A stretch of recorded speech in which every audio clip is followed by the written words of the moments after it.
కడపకు ఒక విశేషం. మీ లలిత జ్యువెలరీ కడపకొచ్చేసింది. అక్టోబర్ 5న బ్రహ్మాండమైన ప్రారంభోత్సవం. లలిత జ్యువెలరీ, కోటిరెడ్డి సర్కిల్, కడప.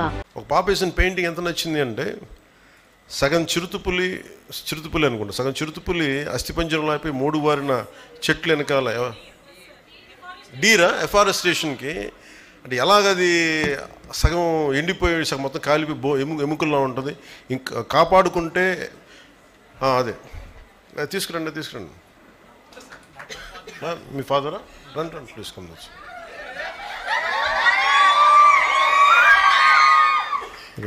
నాకు ఎంత నచ్చిందంటే, ఈ జింక చూస్తే సగం ఎండిపోయింది ఎఫారెస్టేషన్ వల్ల, అదే పచ్చగా ఉండి ఎంతో కళకళలాడుతుంటాయి అనేది చూపించడం మనస్ఫూర్తిగా.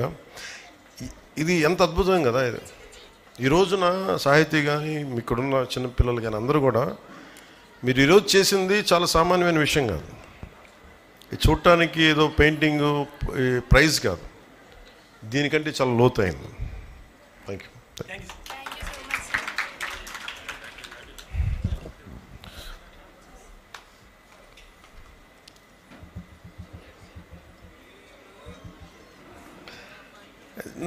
నాకు చాలా చాలా ఆనందంగా అనిపించింది, ఎంత తృప్తి అనిపించిందండి.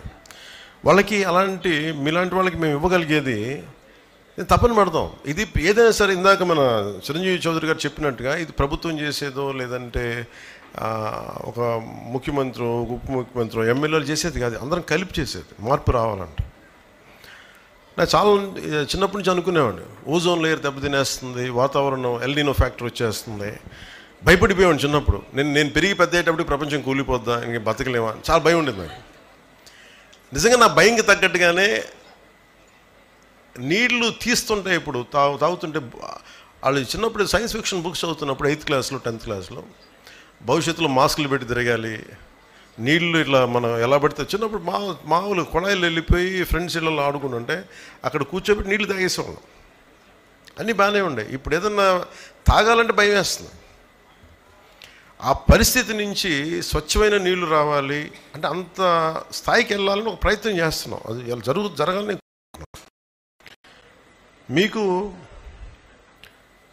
ఈ ఎల్నినో ఫ్యాక్టర్ కానీ లేదంటే మనకి ఈ కూర్చోబెట్టి మన ఓజోన్ పొర దెబ్బతింటుంది ఒకసారి. అంటే ఎంత విచిత్రంగా ఉంటాయంటే మన పాలసీస్.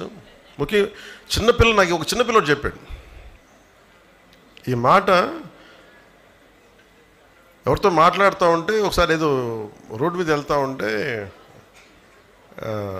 టపాసులు వెలిగిస్తూ ఉన్నారు దీపావళికి టపాసులు వెలిగిస్తూ ఉంటే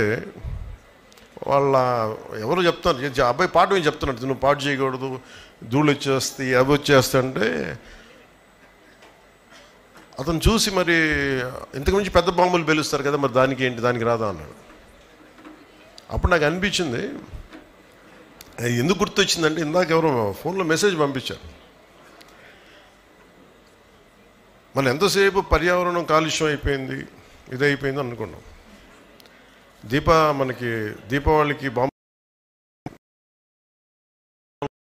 దేశాలు ఎంత కాలుష్యాన్ని క్రియేట్ చేస్తాయి. ఒక బాంబు దాడి జరిగితే కొన్ని వందల ఫ్యాక్టరీలు ఎంత కాలుష్యం క్రియేట్ చేస్తే, దాన్ని అంతా కాలిస్తే అంత మించి కాలుష్యం ఉంటుంది.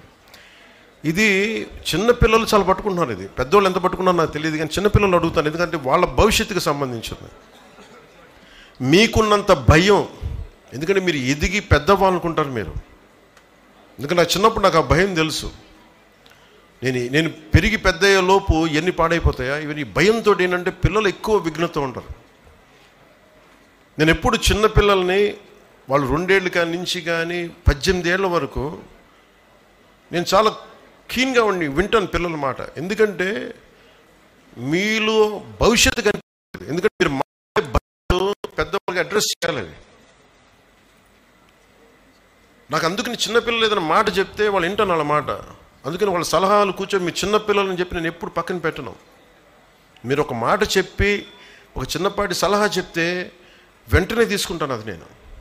అందుకని ఒకసారి చిన్నపిల్లలు కూర్చొని ఎందుకు మాట్లాడతానంటే వాళ్ళ నోట్లో నుంచి కల్మషం లేని మాట వస్తుంది. అంటే ఏ జడ్జిమెంట్ ఉండదు. ఇతను ఒక ఉప ముఖ్యమంత్రి, ఇతనికి చాలామంది అభిమానులు ఉన్నారా, అయ్యేం ఉండవు. నేను బాగలేదనుకోండి చెప్పేస్తాను మొహం మీద, ఈ పని నీకు బాగలేదని.